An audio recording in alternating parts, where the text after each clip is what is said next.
you never seen my stuff before, I shortly I'm 61. I raised 4 kids, stayed out of debt my whole life. Um, Loving it. Feels great. I'm starting to work on reading and writing, and I guess I shouldn't say start. I've been doing it for about a year or so now, working out and all that stuff. But what I found after I got through all that stuff and I'm settling down now, not having to punch a clock all the damn time, is that my mind was still cluttered. It's still, you know, how your mind's always scrambled and this and that's pulling you this way and that way, and you're thinking of things and bad things, and you get stuff in your head. Um, I've been reading up mostly from Chase Hughes. I've been reading a bunch of his stuff. If you don't know him, I'd look him up. Chase Hughes. Um, he's talking about your emotional state, how it controls you, and how it controls your actions and all that stuff, and how you should just take a second. Like if you're feeling bad, say you're feeling sad, don't say, oh man, I'm feeling sad, and just stay into it. He said there's signals for you to think about it and think about what you're sad about, pinpoint why and how, and then your mind somehow grasps it and takes it in, and you understand, and they kind of float on by.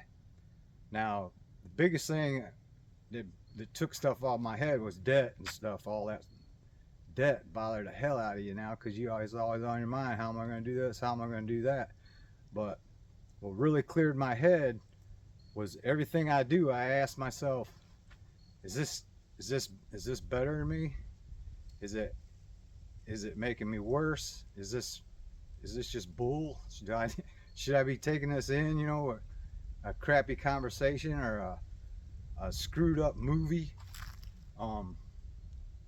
You just always got to ask yourself how it's going to affect you. I mean, you put a bunch of crap in your head, and that's what you're going to have, is crap.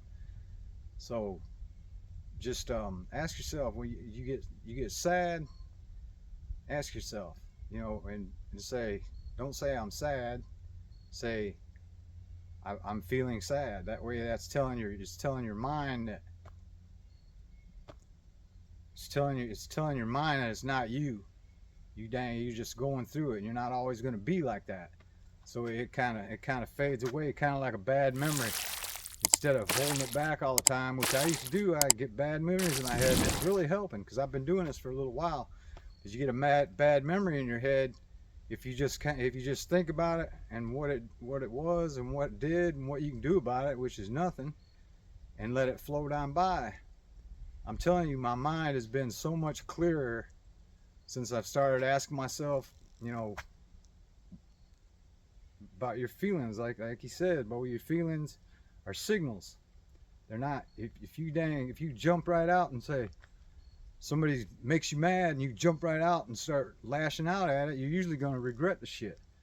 If you think for a second, you know, this ain't me, you know, you know, I got to think about this for a second instead of jumping out and getting irrational.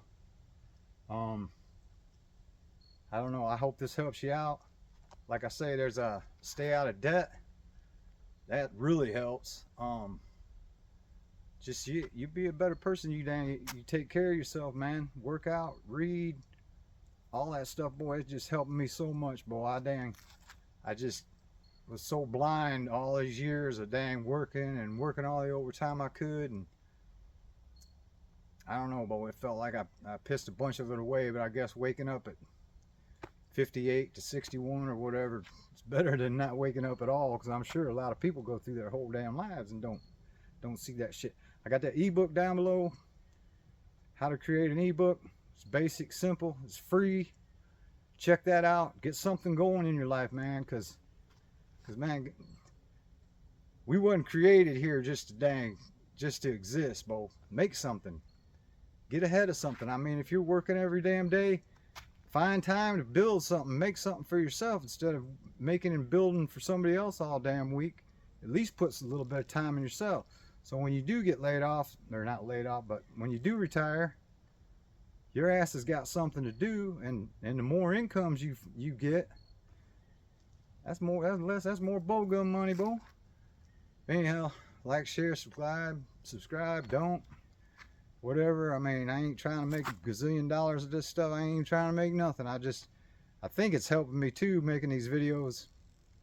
It's helping me, just like that book I said I was reading on these emotions and stuff.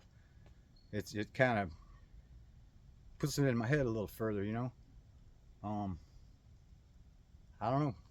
Peace out. The system wasn't built for you to win. You went to school to memorize facts you never use. You were trained to raise your hand, wait your turn, and follow instructions. Then they told you, get a job, work 40 hours a week, give half of it to tax, retire at 67 if you're lucky. That's not a life. That's a script. And most people don't question it because they're too tired from living it. But once you see it, you can't unsee it.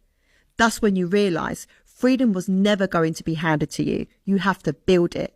And that's why I teach digital products, because ownership is the only way out. No boss, no begging, no clocking. You move different when you know the system was never designed to serve you.